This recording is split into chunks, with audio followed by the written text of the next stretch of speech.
La famille, avant de vous servir, j'aimerais que vous likez cette page et partagez cette vidéo massivement dans tous les groupes. Et ceux qui ne sont pas abonnés sur cette nouvelle page Kimbo officiel PDKC, abonnez-vous pour ne pas rater les prochaines actualités sur votre page. Donc mes très chers abonnés, on va regarder cette sortie de notre frère Djiby le King.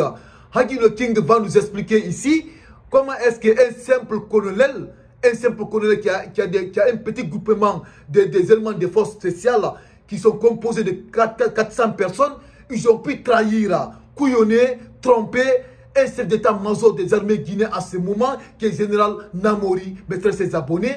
Donc regardons cette sortie de notre frère Djiby le King jusqu'à la fin. Après, je vous reviendrai vous donner certaines explications par rapport à cette sortie de notre frère Djiby le King. Donc regardez cette sortie jusqu'à la fin, mes chers abonnés. Le piétinement des droits des citoyens, l'irrespect des principes démocratiques, la politisation à outrance de l'administration publique, la gabegie financière, la pauvreté et la corruption endémique ont amené l'armée guinéenne à travers le Comité national du rassemblement et du développement à prendre ses responsabilités vis-à-vis du peuple souverain de Guinée dans sa totalité. Nous avons décidé à partir de l'instant de dissoudre la constitution, car nous allons réécrire une constitution ensemble, cette fois-ci, toute la Guinée. Nous allons nous rassembler, les 4 régions, la diaspora, les Guinéens de l'étranger, tous ensemble ici, nous allons mener une concertation inclusive pour décider de l'avenir de ces pays. La personnalisation de la politique, de la vie politique est terminée. Nous n'allons plus confier la politique à un homme, nous allons confier au peuple. Nous venons uniquement pour ça, qui est le devoir d'un soldat, de sauver le pays. La seule chose qui nous amène, c'est ça. Nous allons mettre en place un système qui n'existe pas. Et ce système, il faut qu'on le fasse tous ensemble. Il y a eu beaucoup de morts pour rien, beaucoup de blessés, beaucoup de larmes. Alors qu'on aime tous la Guinée. Donc, je pense qu'il est temps pour nous de se comprendre, de se donner la main, de s'asseoir, d'écrire une constitution qui est adaptée à nos réalités, capable de régler nos problèmes. Parce que si vous voyez l'état de nos routes, si vous voyez l'état de nos hôpitaux, vous vous rendez compte qu'après 62 ans, qu'il est temps pour nous de se réveiller. Il faut qu'on se réveille et qu'on se donne la main et qu'on apprend à s'aimer encore comme on avait l'habitude depuis. Donc pour ce faire, nous avons dissous la constitution, nous allons dissoudre les institutions, le gouvernement est dissous, la fermeture des frontières terrestres, on a une semaine encore. Et nous allons voir après les frontières aériennes, comment faire. Avec tous nos camarades, nous allons trouver la solution pour sortir de cette gabegie. Donc nous appelons nos frères d'armes des unités de toute la République de se mettre du côté du peuple, cette fois-ci, pour une bonne fois, d'aider le peuple guinéen à sortir de ça, parce qu'on a besoin de sortir de cette ornière. Nous invitons également chacun en ce qui le concerne de rester dans ces casernes et continuer les activités régaliennes. C'est quoi? C'est protéger la population, nos frontières. C'est le combat qu'on doit mettre, qu'on doit continuer. De plus amples informations sera donnée, mais sachez encore que nous allons engager une concertation nationale pour ouvrir une transition inclusive et apaisée. Plus personne ne doit mourir pour rien. Le Guinéen ne doit plus mourir pour la politique, parce que nous avons mis la politique en devant et oublié aussi ce qui nous sont. Nous allons travailler ensemble avec tous nos partenaires, bi- et multilatéraux, aussi assurer le respect des engagements vis-à-vis des organisations internationales. Le Guinéen respecte sa parole, c'est ça la dignité, l'harmonie entre le dire et le faire. Et qu'est-ce qu'il disait Jerry Rawlings?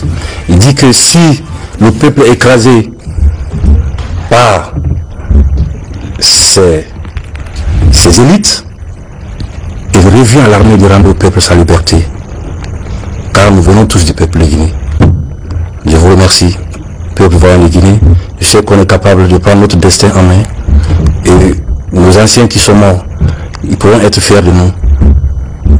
J'espère que cette fois-ci nous allons arrêter de se battre pour rien, car la Guinée, elle est belle. Nous n'avons plus besoin de violer la Guinée. On a juste besoin de la faire l'amour. Tout simplement. Je vous remercie.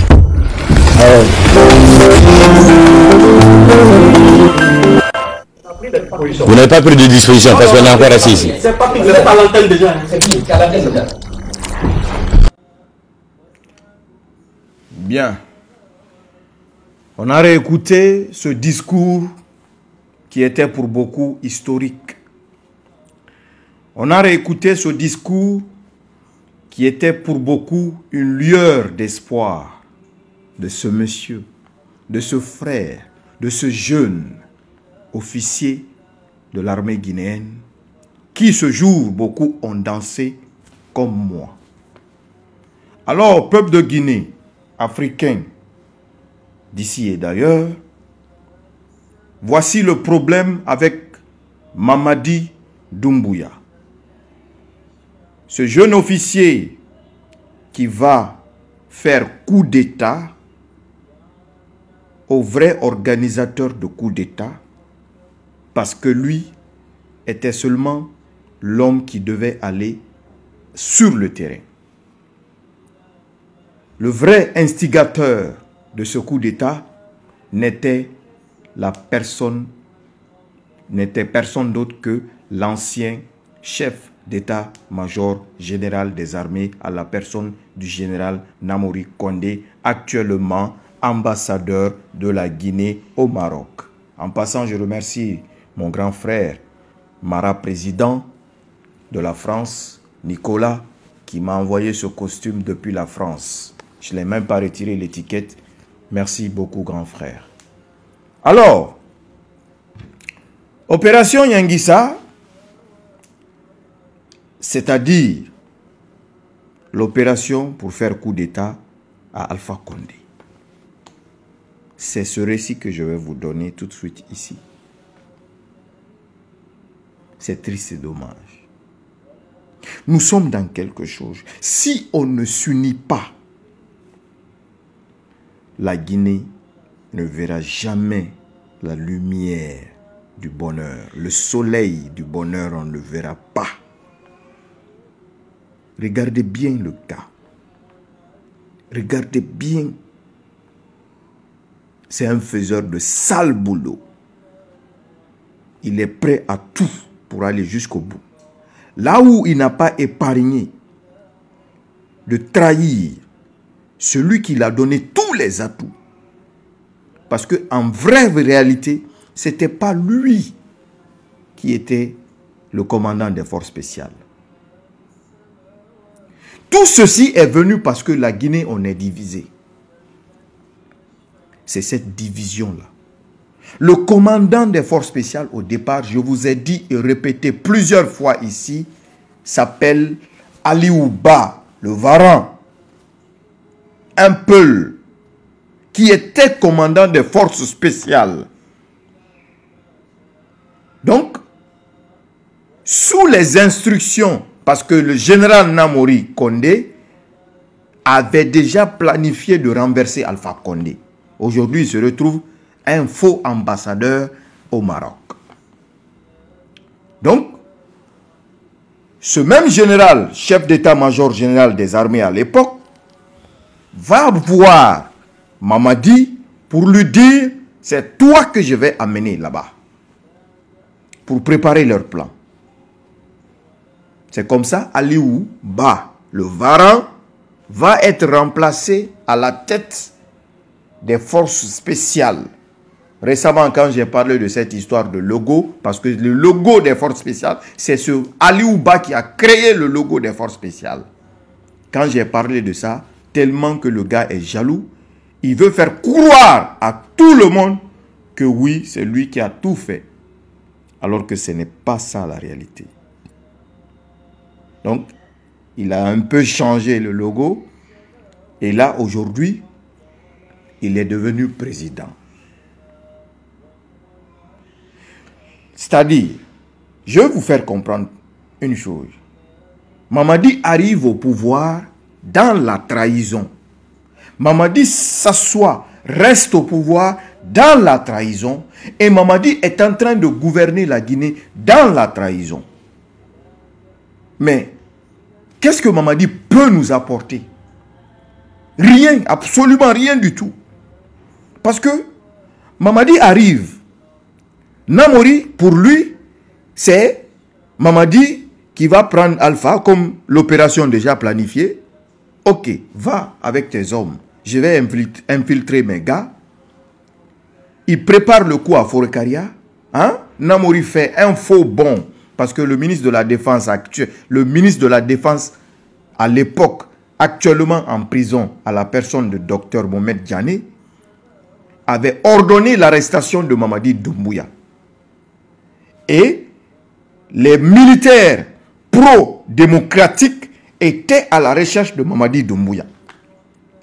Et là, comme le chef d'état-major d'alors, Namori, était complice avec Mamadi pour faire le coup d'état, il a caché Mamadi sous son aile.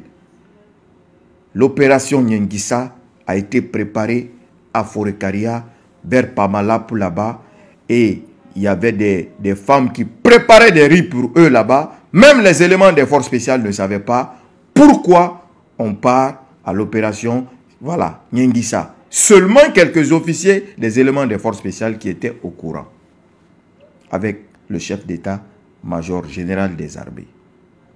Jour le coup d'état, il descend à Conakry.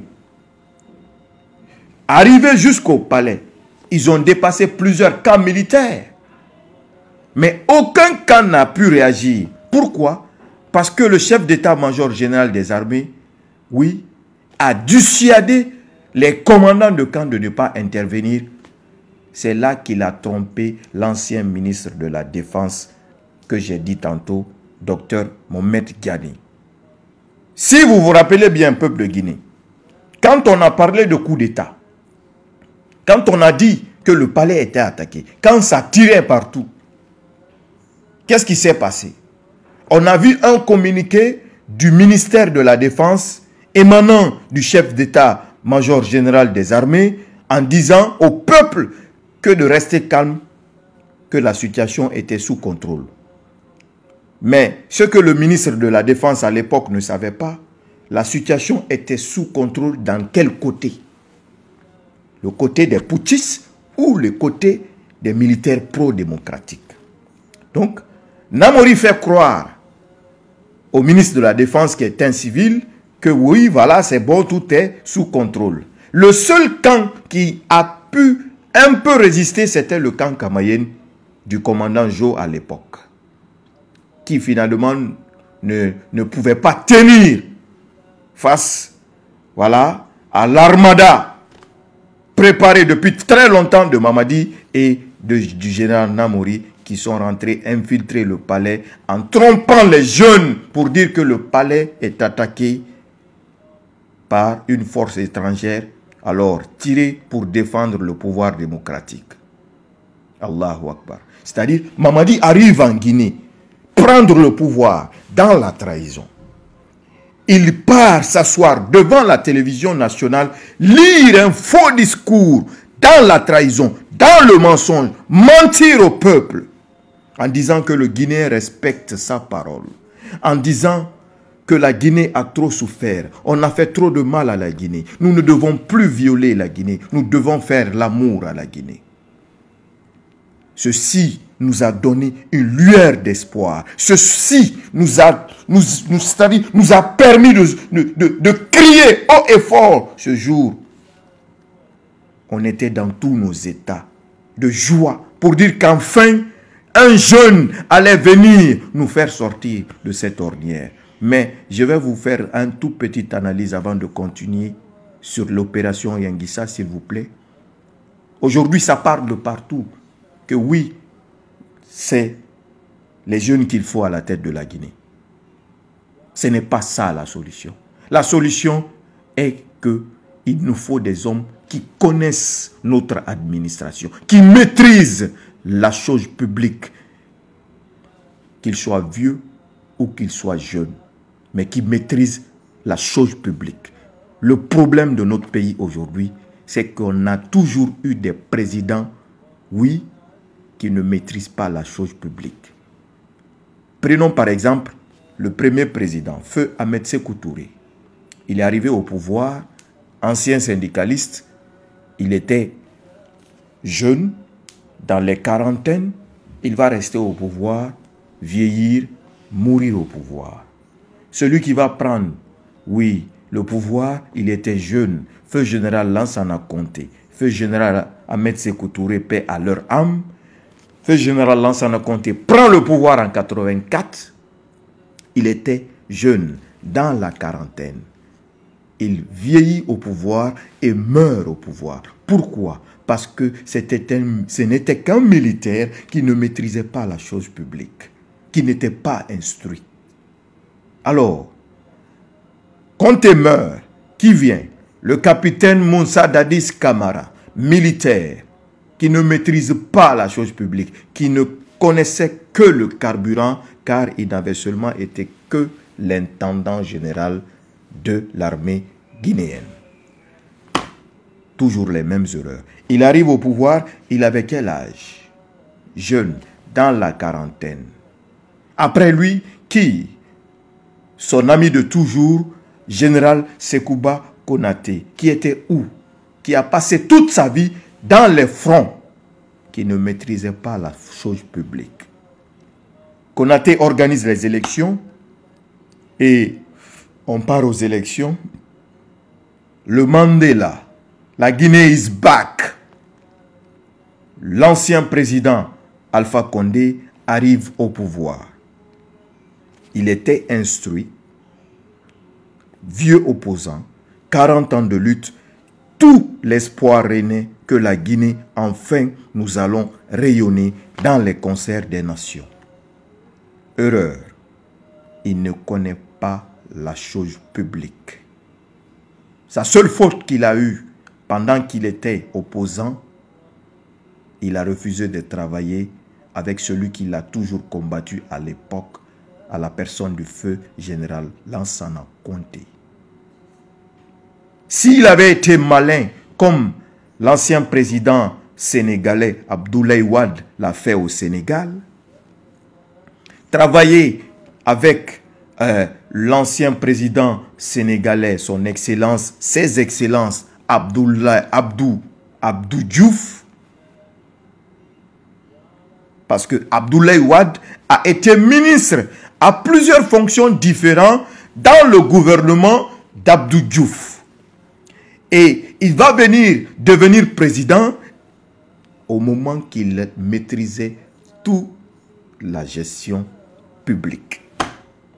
Et Alpha Condé arrive, il a passé toute sa vie à être opposant. Il ne connaissait rien de la chose publique.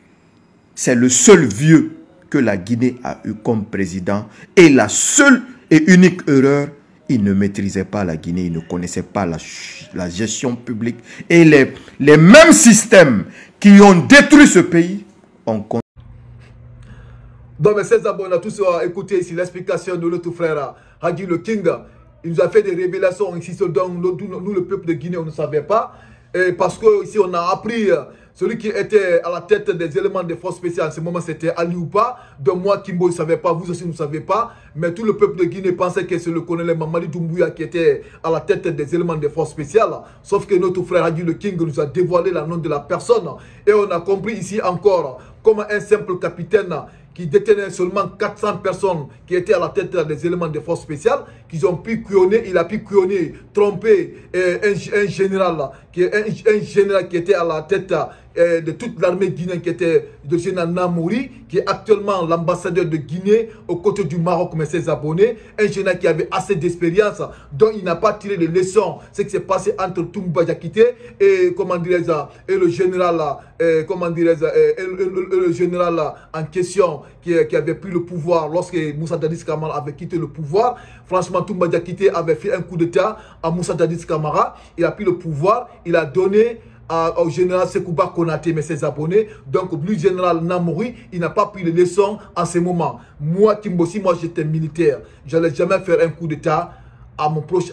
Je n'allais jamais faire un coup d'état, prendre le pouvoir, donner à mon chef hiérarchique ou bien donner le pouvoir à mon collègue militaire. Je ne le ferai jamais parce que tu vas être le premier sacrifié. Donc voilà ce qui est arrivé aujourd'hui au général Namori. Donc mes chers abonnés, on a compris aujourd'hui cette révélation de notre frère Hadi le King. Donc dans cette vidéo, essayez de partager cette vidéo ensemble massivement dans tous les groupes pour que tous les Guinéens aient accès à cette vidéo et mettez dans les commentaires ce que vous aussi vous avez pensé par rapport à la sortie de notre frère Hadi le King. Et ceux qui ne sont pas abonnés sur cette nouvelle page Kimbo officielle PDKC, abonnez-vous pour ne pas rater pour ces actualités sur votre page. Donc merci et les actualités continuent.